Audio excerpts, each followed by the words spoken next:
I am Jamie, a 32-year-old single mom from Boston. My afternoon with my 4-year-old daughter Lily turned upside down when my phone rang. It was my sister Amelia. Her words cut through me like a knife. Being a single mom is a family disgrace. You are not even invited to Thanksgiving. I sat frozen, unable to believe what I had heard.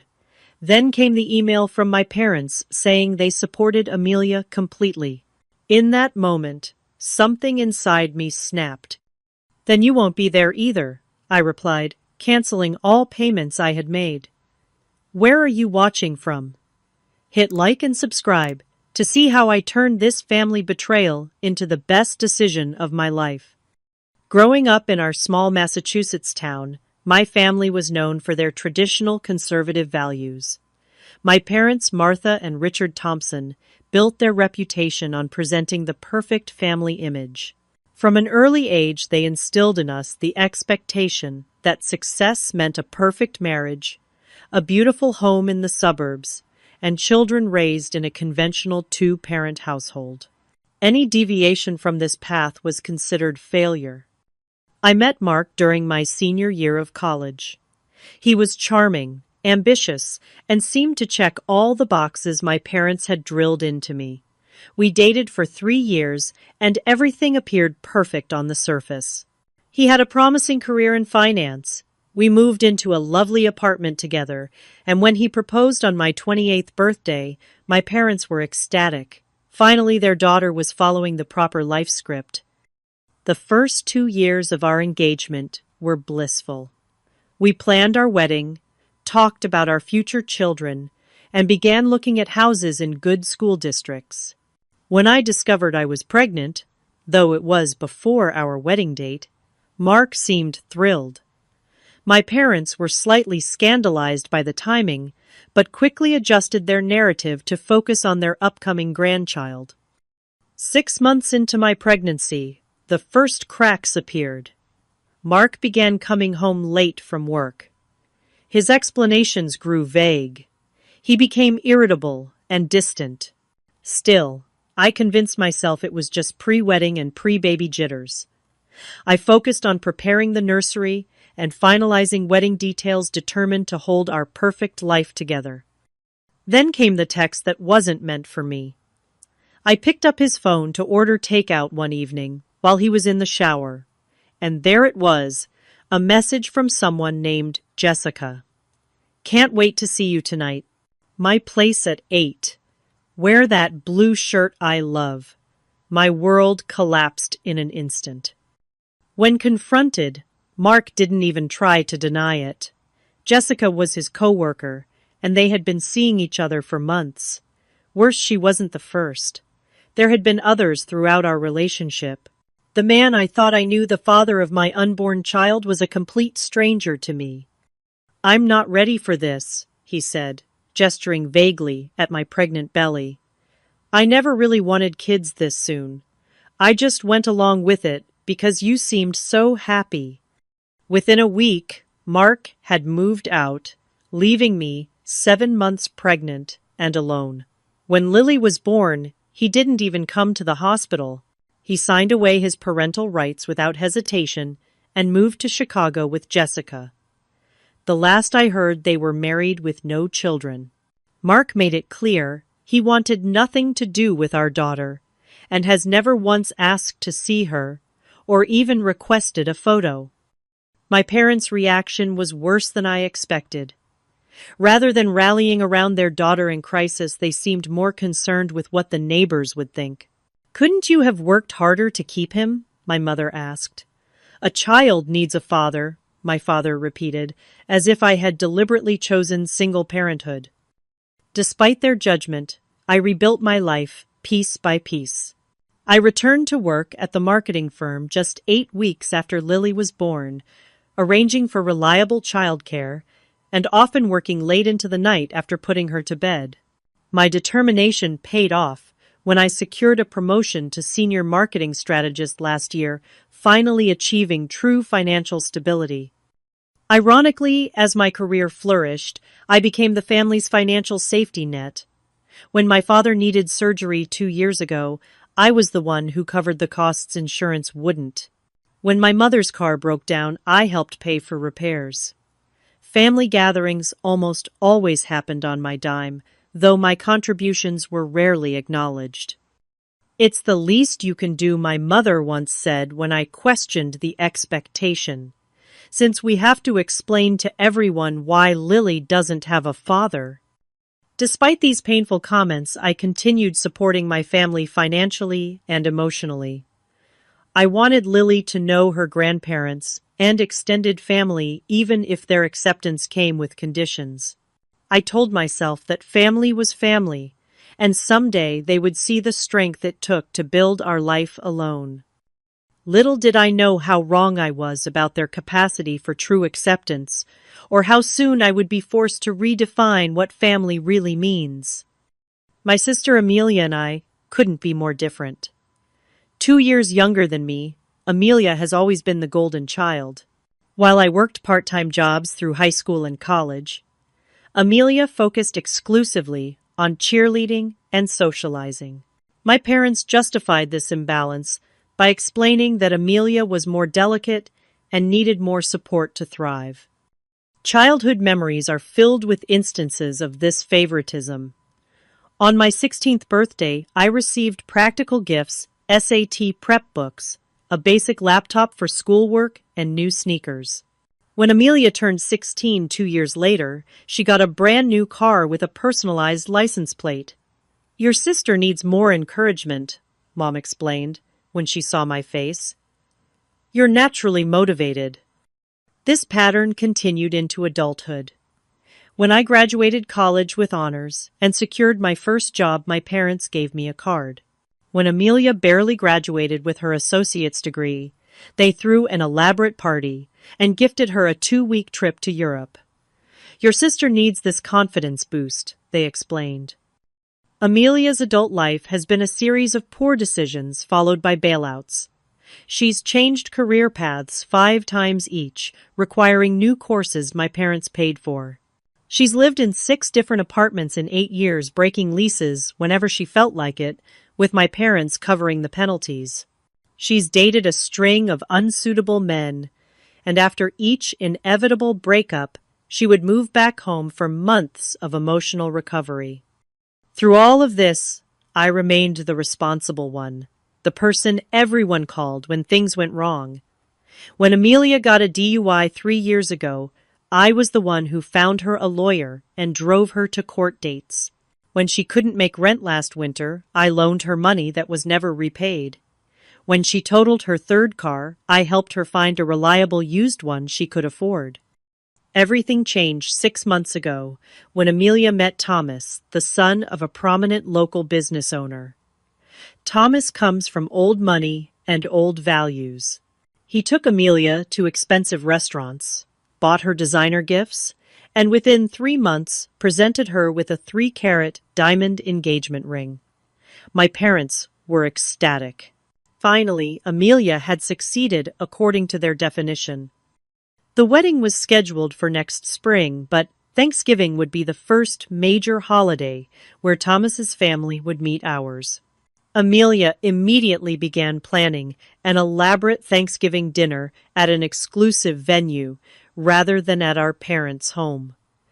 The venue, Oakmont Lodge, required a substantial deposit, which Amelia asked me to cover temporarily.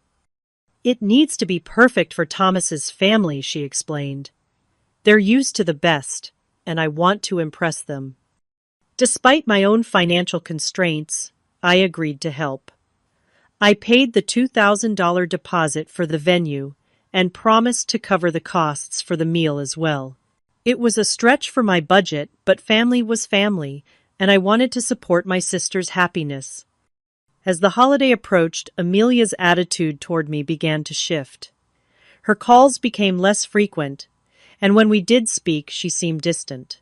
She began making casual comments about how traditional Thomas's family was and how much they valued conventional family structures. Thomas's mother is very involved with her church, Amelia mentioned during one conversation. She's on some family values committee or something. My parents, too, seemed increasingly uncomfortable when discussing Thanksgiving plans. They began emphasizing how important this holiday was for Amelia's future. This could secure her place in a very good family, my mother said. Thomas's parents know everyone who matters in this state.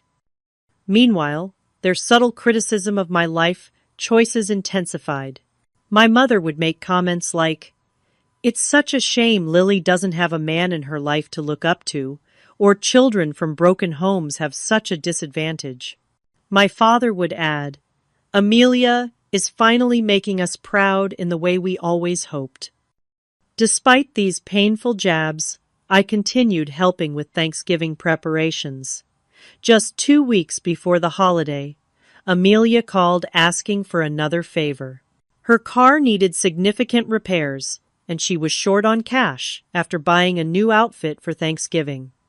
Once again, I stepped in, arranging to pay the mechanic directly for the $800 repair. Through all of this, I never imagined I would be excluded from the very event I was helping to fund. I believed that despite their flaws, family meant showing up for each other. I was about to learn how wrong I was.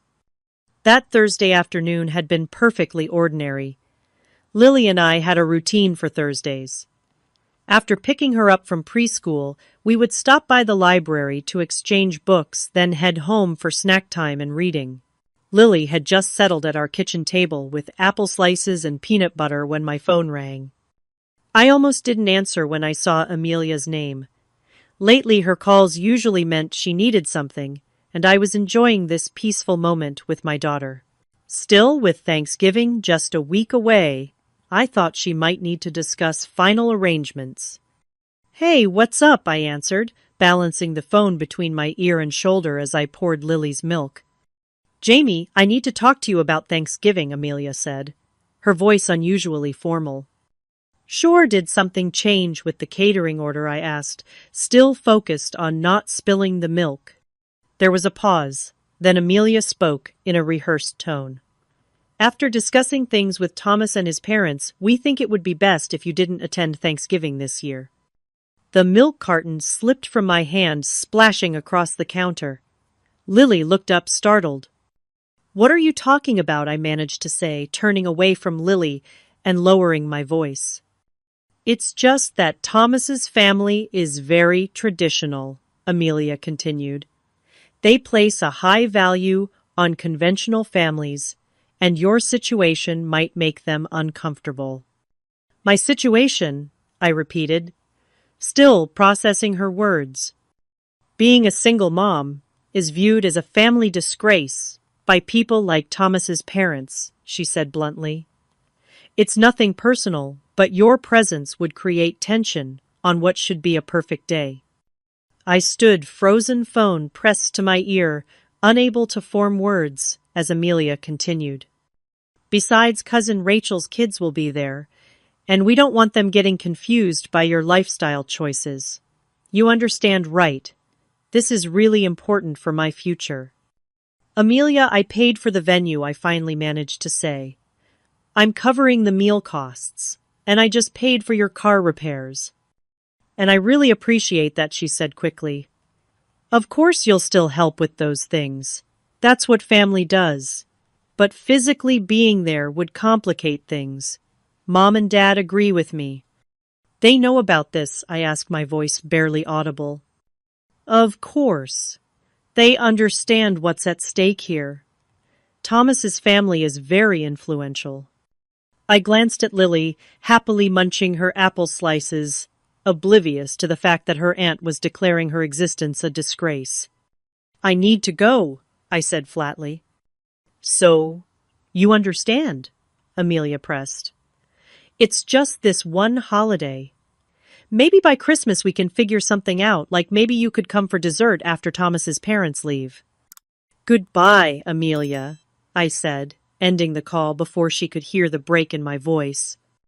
I managed to maintain my composure through the rest of snack time, reading Lily her favorite book about a purple dinosaur while my mind raced.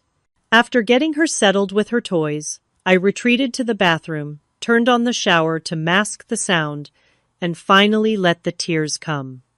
Hours later, after putting Lily to bed, I checked my email to find a message from my parents. The subject line read simply, Thanksgiving, arrangements. With shaking hands, I opened it.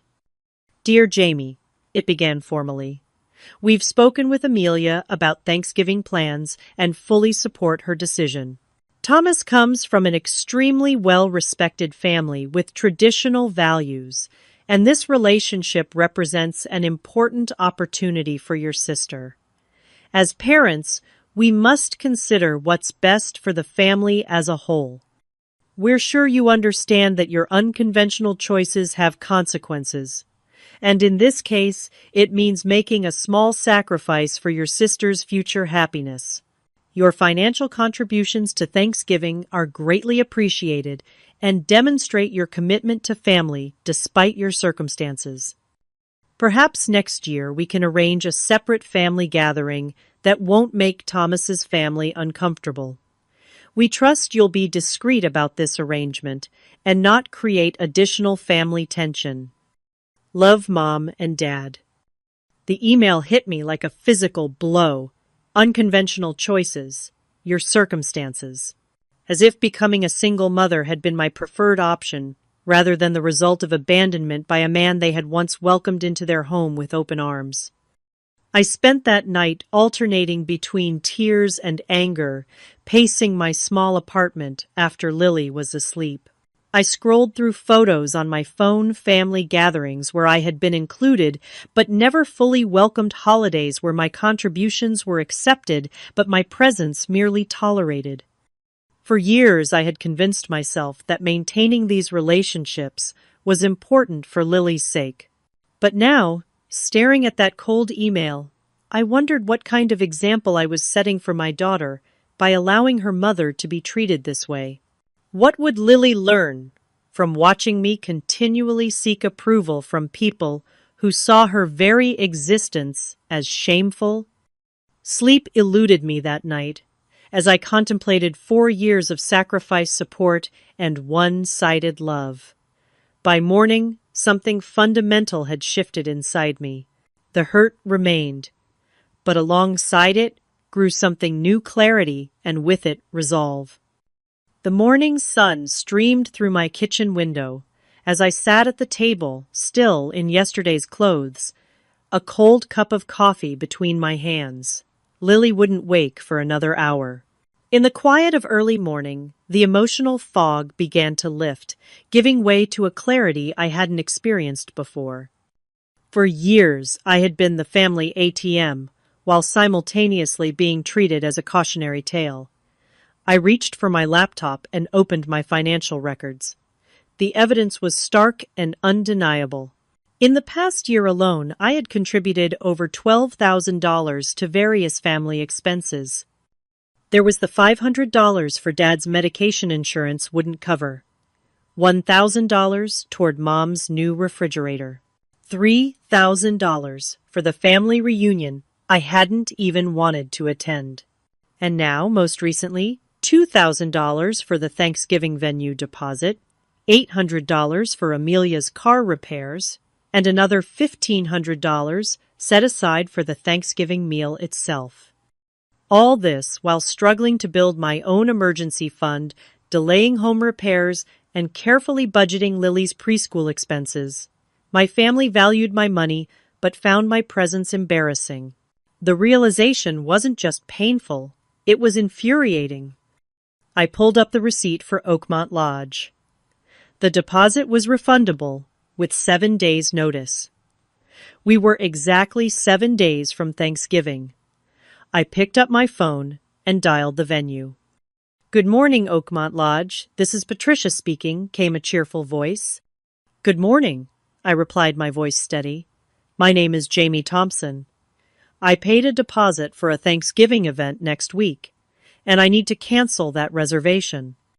"Let me look that up for you," Patricia said. There was a pause. "Yes, I see it here. Reservation under Thompson for Thursday party of 20.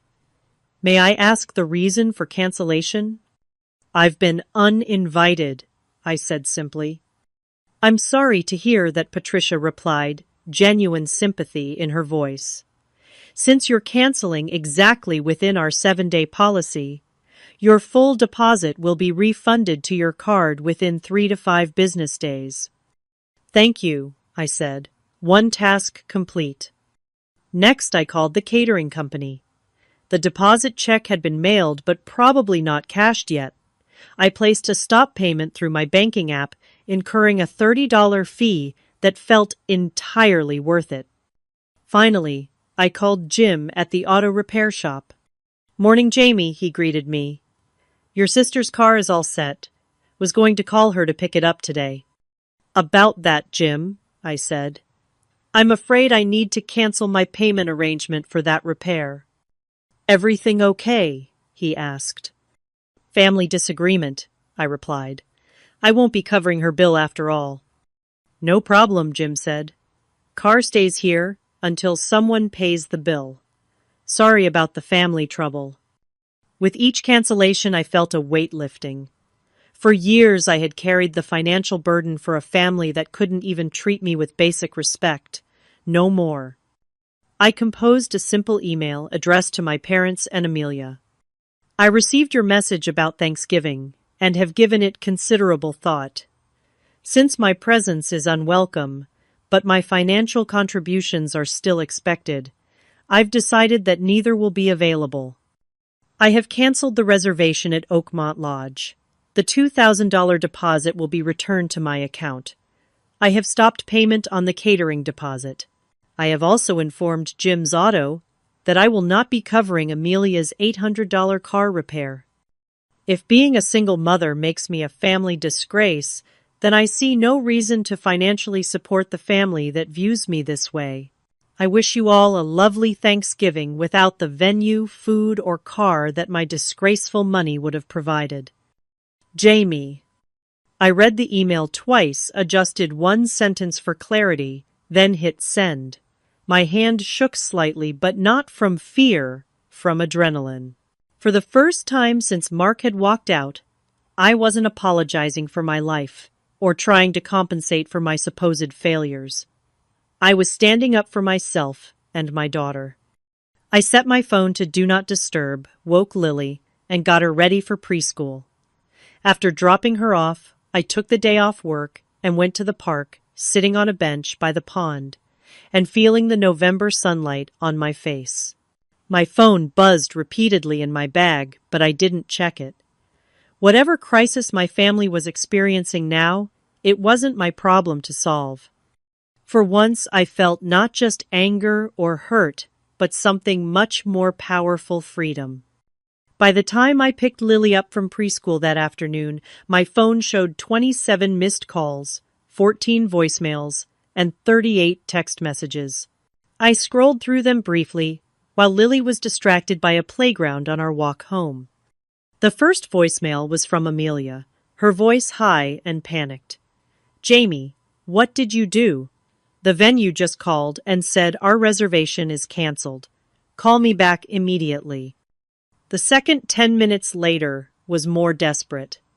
"This isn't funny. Jamie Thomas's parents are flying in for this. You can't just cancel everything because your feelings are hurt." My mother's voicemail was coldly furious. "Jamie Elizabeth Thompson, this behavior is completely unacceptable. Call us back this instant." My father's message was briefer but similarly outraged. "Young lady, you've gone too far. We need to speak immediately." The texts ranged from Amelia's all-caps "call me now" to my mother's more manipulative, "Is this the example you want to set for Lily?" There were also messages from aunts, uncles, and cousins apparently recruited to pressure me into apps, changing my mind. I put my phone away as Lily and I entered our apartment. I wasn't ready to engage with any of them yet. Instead, I focused on making dinner and helping Lily with her preschool project, a handprint turkey that would never make it to my parents' refrigerator. After Lily was asleep, I finally sat down to listen to the remaining voicemails. The tone had evolved throughout the day. Amelia's panic had shifted to tearful begging by her fourth message. Please, Jamie, I can't afford to fix this.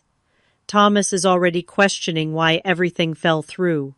His parents are going to think we're disorganized. Please don't ruin this for me. My mother's approach had changed too, moving from anger to guilt. Jamie, I understand you're upset, but this is extremely selfish. Think about what this is doing to your sister. Think about the family. The most recent message from my father attempted a gruff reconciliation. Jamie, call us back. We can discuss this like adults. No need for all this drama. I deleted them all without responding, then texted my best friend, Megan. You won't believe what happened, I wrote, then gave her a condensed version of events. Her response was immediate. Holy crap. Are you okay? Do you and Lily have plans for Thanksgiving now? We'll figure something out, I replied. But I'm actually feeling better than I have in years. The next morning at work, my colleague Sarah noticed my unusual energy. When I explained the situation, her response surprised me. Good for you, she said firmly. I've listened to stories about your family for years and always wondered why you put up with it. By lunchtime, word had spread through my small office. To my amazement, colleagues I barely knew stopped by my desk to offer support. My family pulled similar stuff when I got divorced, shared our accounting manager. Setting boundaries is hard, but necessary. Meanwhile, the family drama escalated. My cousin Ryan called to report that he'd driven past Oakmont Lodge and seen Amelia in tears on the steps, apparently after confirming the cancellation in person. She looked pretty wrecked, he said. But between us, she had this coming. That evening, I received a text from a number I didn't recognize. It was Thomas Amelia's fiancé, who had apparently obtained my number from family records. I don't know what's happening between you and Amelia, he wrote, but I've never seen her this upset. Her parents claim they can fix this, but now I'm wondering about the financial stability of the family I'm marrying into. I didn't respond. Thomas's concerns about his future in-law's finances were not my problem. If anything, his message confirmed I'd made the right choice. His first concern wasn't about healing family wounds, but about financial stability. The next day brought news that my parents were scrambling to find another venue, but with less than a week until Thanksgiving, everything was booked. They'd resorted to considering hosting at their house, but their dining room could barely fit 10 people, let alone the 20 they'd invited. Through all of this, I experienced waves of emotion. Sometimes I felt guilty when I imagined my sister's tears. Other times I felt angry all over again when I remembered their casual cruelty. Mostly, though, I felt a growing confidence in my decision to stop accepting mistreatment. Lily sensed something was different. Are we going to Grandma and Grandpa's for Thanksgiving? She asked during bath time. Not this year, sweetie, I told her. We're going to do something special, just us, and maybe some friends. Good, she said simply. Grandma always makes me wear itchy tights. Her response made me realize how much I'd normalized our second-class status in the family. Even my 4-year-old daughter had picked up on the subtle signs that we weren't fully welcomed or comfortable in their world. The final blow to my family's Thanksgiving plans came 3 days before the holiday. Amelia called, and for the first time since this began, I answered. The caterer won't work with us, she said, without preamble, her voice hoarse from crying. They said their deposit check was canceled, and now they don't trust us to pay the balance. Mom and Dad are trying to cook everything themselves, but you know Mom can barely handle a regular dinner, let alone Thanksgiving for 20. That sounds difficult, I replied neutrally. Is that all you have to say? Amelia demanded. You've ruined everything. Thomas's parents are horrified by all this chaos. They're talking about staying at a hotel instead of with Mom and Dad now. I understand this is stressful, I said carefully. But I'm not the one who decided a single mother was too disgraceful to attend a family holiday. That was a poor choice of words, Amelia conceded without actually apologizing. I was just trying to make things comfortable for everyone. Well, now you can be comfortable without my money, I replied. I need to go. Lily needs her bath. As I ended the call, I realized I was smiling. For the first time in my adult life, I wasn't rushing to fix my family's problems or apologizing for my existence. Instead, I was focusing on creating a positive environment for my daughter and myself. The realization was both terrifying and exhilarating. With less than a week until Thanksgiving, I found myself in an unfamiliar position, free to create my own holiday traditions without consideration for family expectations. After putting Lily to bed that evening, I sat down with a notepad and began to reimagine the holiday. Why not host a gathering for others who might be alone or excluded this Thanksgiving? I thought of Sarah, my coworker, who had recently finalized her divorce and mentioned her ex-husband would have their children for the holiday. I thought of Mr. Johnson, the elderly widower across the hall, who often commented on the delicious smells coming from our apartment when I cooked. And there was Daniela, another single mom from Lily's preschool who had mentioned her family lived overseas. I created a group text to Sarah, Daniela, and 2 other friends who I knew didn't have concrete plans. Last-minute Friendsgiving at my place on Thursday. Nothing fancy, just good food and better company. Kids welcome. The responses came quickly and enthusiastically. Everyone was on board. Sarah offered to bring her famous apple pie. Daniela said she'd make traditional Brazilian sides to share her culture. I knocked on Mr. Johnson's door and personally invited him. His face lit up when I explained the gathering. I haven't had a proper Thanksgiving since my Margaret passed 5 years ago, he said, eyes misty. I'd be honored to join you. I make a fine cranberry sauce, if that would be helpful. With my guest list growing to 10 people, including 4 children, I began planning in earnest. I bought a turkey, potatoes, vegetables, and ingredients for stuffing. I found festive paper plates with autumn leaves on them, knowing my limited dishware wouldn't accommodate everyone. I picked up child-friendly activities, planning a crafting table where the kids could make Thanksgiving decorations. Wednesday afternoon, I took Lily grocery shopping, letting her help select apples for the pie and choose which color napkins we would use. Her excitement was contagious as she skipped down the aisles occasionally, adding unauthorized items to our cart that I quietly returned when she wasn't looking. Will there be other kids to play with? She asked, as we loaded groceries into the car. Yes, Daniela's son Max will be there. He's 5. And Sarah is bringing her niece and nephew who are visiting. This is going to be the best Thanksgiving ever, Lily declared. That evening, Sarah came over early to help with preparations. As we peeled potatoes and prepped the turkey for the next day, I shared the latest updates from my family saga. Amelia called again today, I told her. Apparently, Thomas's parents decided to go to a restaurant instead of dealing with the disorganization at my parents' house. Amelia's devastated that her perfect impression has been ruined.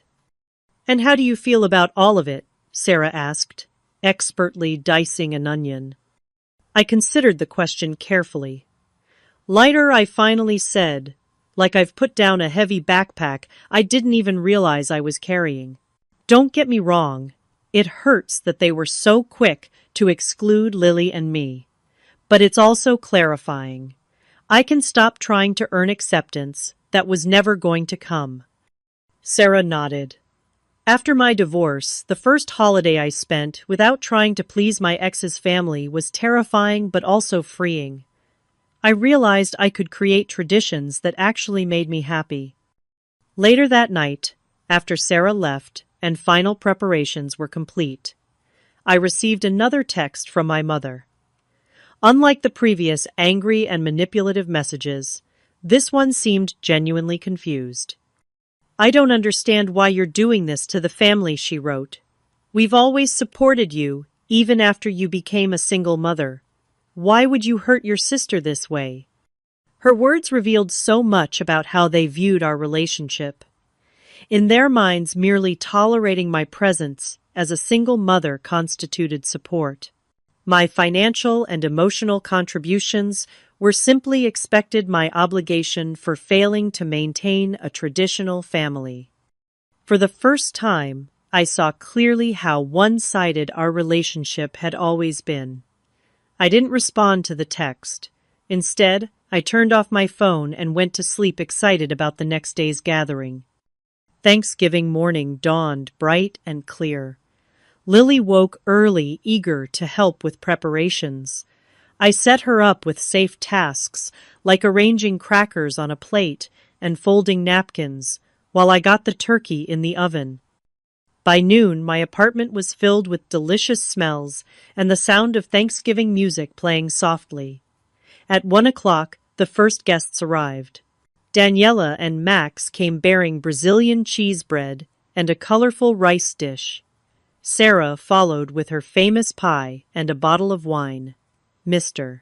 Johnson appeared at the door in a suit and tie, proudly carrying his cranberry sauce in a crystal bowl that had been his late wife's.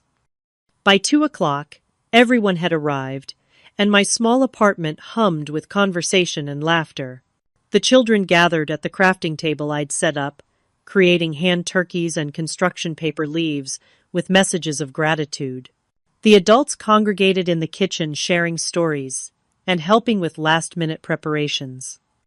What struck me most was how relaxed everyone seemed. There were no undercurrents of judgment or forced politeness. No one was performing or pretending.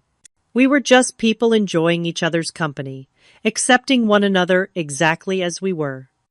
When we gathered around my expanded dining table, supplemented with a folding table borrowed from Mr. Johnson, I looked at the faces of these people who had no obligation to me by blood, but had chosen to spend their holiday in my home. Unexpectedly, tears pricked my eyes. "Before we eat," I said, raising my glass, "I want to thank you all for coming today. This week has taught me that family isn't always defined by blood. Sometimes it's defined by who shows up, who accepts you without conditions, who makes space for you at their table and in their hearts." My voice cracked slightly. "So thank you for being that kind of family today." "Here, here," said Mr. Johnson, his eyes damp. "To chosen family." We all clinked glasses, even the children with their juice boxes. As we ate and laughed and shared stories, I kept thinking about the stiff, uncomfortable dinner that would be happening at my parents' house. The forced politeness, the judgmental glances, the performance of perfection. For the first time, I didn't envy or miss it. I was exactly where I wanted to be. After the meal, while the turkey coma set in and football played quietly on TV, Daniela sat beside me on the couch. "We should do this again for Christmas," she suggested. "Max had so much fun with Lily." "I'd like that," I replied honestly. "Maybe we can start a regular thing." As the evening wound down and guests began to leave, each with containers of leftovers, I felt a sense of peace I hadn't experienced in years. We had created something genuine and joyful from what could have been a lonely day. We had built connection where there had been exclusion. Mr. Johnson was the last to leave. As he stood at the door, he patted my hand. "My Margaret would have liked you very much," he said. "She always said family is earned, not given. You've earned a good one today." After Lily was asleep and the apartment was quiet again, I turned my phone back on to find 6 missed calls and numerous texts. I ignored them all, except one. A message from my cousin Ryan. "Hope you had a good day," he wrote. "Dinner here was tense and awful." "Thomas's parents left early," Amelia cried. "Uncle Rick got drunk and argued with Dad about politics. Mom's turkey was dry." Maybe next year I'll get myself uninvited too. I smiled and wrote back, "There's always room at my table for another exile." As I went to bed that night, I realized we hadn't just survived Thanksgiving without my blood family, we had thrived. And in the process, we had created something new and authentic that reflected who we truly were, not who someone else thought we should be. 3 weeks passed with continued silence between me and my immediate family. I maintained the boundary I had set, focusing instead on the positive relationships in my life. Lily and I decorated our apartment for Christmas, started a movie night tradition with Daniela and Max, and invited Mr. Johnson over for Sunday dinners. At work, I accepted a project leadership role I'd previously hesitated to take due to family obligations. Without the constant drain of family drama and financial expectations, I found myself with more energy, more resources, and more joy in everyday moments. Then on a Tuesday evening in mid-December, an email from my parents arrived. The subject line read simply, "We're sorry." My finger hovered over the delete button, but curiosity won out. I opened it and began to read. "Dear Jamie," it began. "After much reflection, we realize we made a terrible mistake regarding Thanksgiving. Excluding you and Lily was wrong on every level, and we're deeply sorry for the pain we caused. The holiday was a disaster without you, and not just because of the practical arrangements that fell through.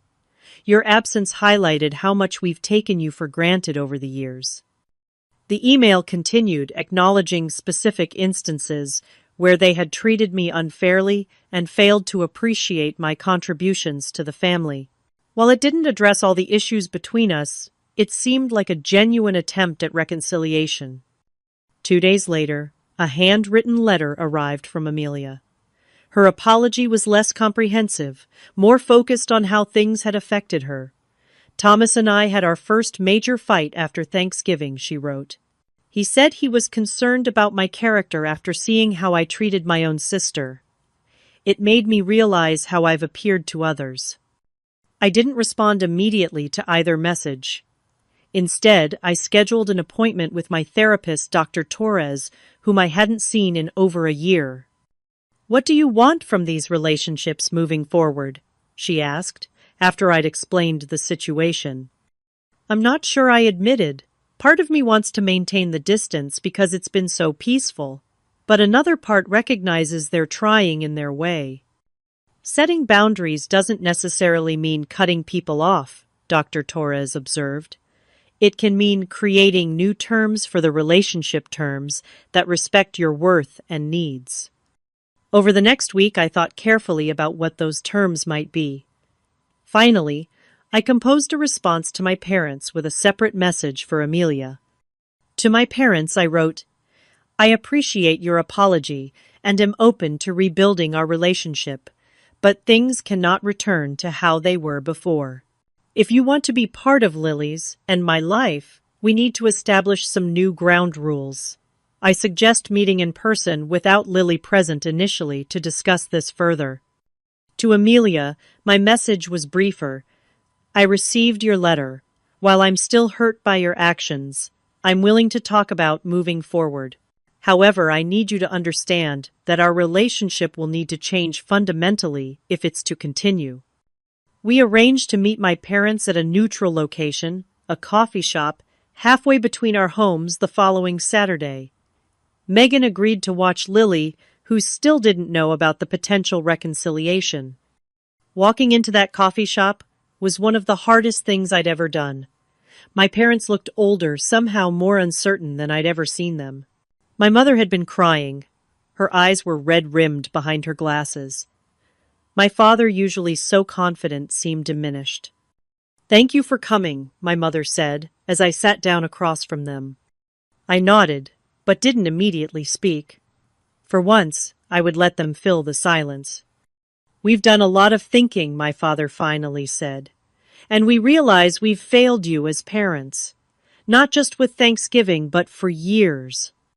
After you canceled everything, my mother added, we were angry at first. But then as everything fell apart, we started to see how much we've depended on you, not just financially, but emotionally. You've been the stable one, the responsible one, while we've continued to enable Amelia's behavior and criticize yours. The thing is, I said carefully, I didn't cancel Thanksgiving to punish you or to teach you a lesson. I did it because I finally recognized that I deserve basic respect, and so does my daughter. If being a single mother makes me unworthy of a place at your table, then my money should be equally unwelcome. They both nodded, looking genuinely ashamed. We understand that now, my father said, and we want to do better. We spent the next hour establishing clear boundaries. I would no longer be the financial safety net for family events or emergencies. Any comments about my status as a single mother or subtle digs about Lily lacking a father would result in us immediately leaving. Family gatherings would be truly inclusive, or we wouldn't attend. And I need you to understand something fundamental, I said, as our conversation wound down. I am not ashamed of my life or my choices. I have built something strong and beautiful with Lily, and anyone who can't see that doesn't need to be part of our lives, family or not.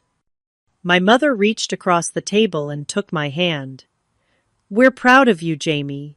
We should have told you that long ago. The reconciliation with Amelia took longer and proceeded in smaller steps. Our first meeting was awkward and tense. Her apology seemed motivated more by Thomas's reaction than by genuine remorse. He said he couldn't be with someone who would treat family that way, she admitted. It made him question what kind of mother I would be. And what kind of mother do you think I am? I asked directly.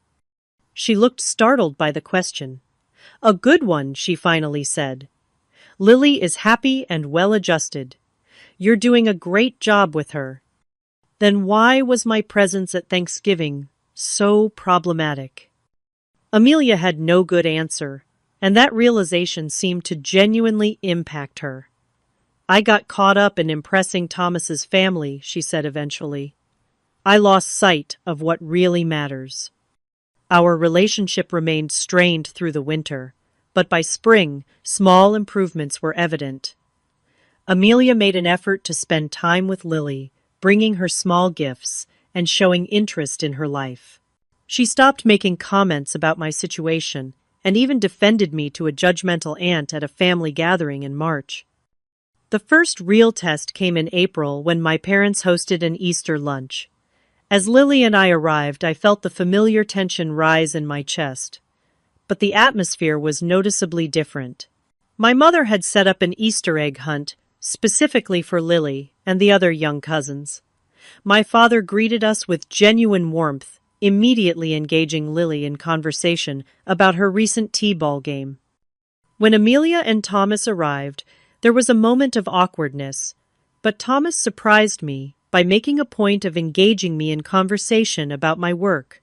Later, he quietly said, I want you to know that I never asked for you to be excluded from Thanksgiving.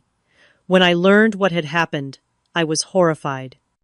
The most revealing moment came during lunch when my mother's brother, Uncle Steve, made a passing comment about broken homes. Before I could even respond, my father cut him off. There's nothing broken about Jamie's home, he said firmly. She's raised an amazing daughter and built a life to be proud of. We don't use that kind of outdated language in this family anymore. The table fell silent, and I caught my mother's eye. She gave me a small nod, and I understood that they were truly trying to change. That evening, as Lily and I drove home, she asked, Are we going to see Grandma and Grandpa more now? Would you like that? I asked carefully. She considered the question seriously. I think so. Grandpa didn't make me wear a tie today, and Grandma let me have 2 desserts. I laughed. Well, those are certainly improvements. The reconciliation with my family continues to be a work in progress. There are still occasional comments that make me bristle, old patterns that emerge under stress. When they do, I no longer ignore them or internalize the hurt. Instead, I address them directly and enforce the boundaries I've established. Meanwhile, the chosen family we created at Thanksgiving has become an important part of our lives. Daniela and Max join us for movie nights. Mr. Johnson teaches Lily to play chess on Sunday afternoons. Sarah and I meet weekly for coffee and mutual support. These relationships based on genuine acceptance and respect provide a model for what family should truly be. Last week, Amelia called with news. She and Thomas have postponed their wedding. "We're doing couples counseling first," she explained. Thomas said he wants us to start our marriage with a better understanding of healthy family dynamics. "That's really mature," I said, genuinely impressed. "I think it's a good decision." "I'm learning a lot," she admitted. "About myself, about how I've treated you.